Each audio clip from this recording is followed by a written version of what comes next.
As men, we often call ourselves leaders or the head of the household, but what does that mean? What does it mean to be a leader in your family? Because in my view, someone who is a leader, especially someone who is a good leader, is someone that people follow because they respect them, because they want to listen to them, because they think that they are wise and give good direction. And that's a very different thing than someone who demands to be listened to because they gave themselves a title. And I think often men just declare themselves the leader. They say, I'm the head of the household, so everyone needs to listen to me. What I say goes. Not because I'm particularly wise or trustworthy or helpful, but because I am the man. So I think that if you call yourself the head of the household or the leader of your family, you should ask yourself, does my family follow me willfully because they want to? If you have a kid and they're struggling emotionally, who are they going to go to?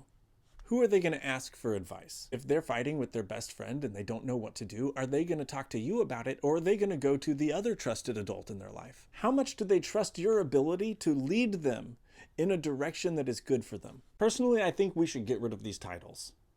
I'm not going to call myself the leader of my family or the head of my household. Your kids know who is leading them. They know who gives them good advice. They know who takes them to their sporting events, who schedules all of their dentist appointments and their doctor's appointments. They know who it is that is communicating with their teacher to make sure that they are developing at a rate that they need to be. They know who makes their meals and buys their groceries. And they know who plans their family vacations and makes sure that they pack the right clothes when they go to grandma's house. They know who is arranging play dates with their friends. They know who it is that is making their life work. And so they also are going to realize that the person that declares themselves to be the leader or the head of the household doesn't do any of that. So we've got to stop declaring ourselves the dictators of our families and demanding that everyone obey us. Instead, we should be striving to live our lives in a way that our children see the steps that we are taking in our families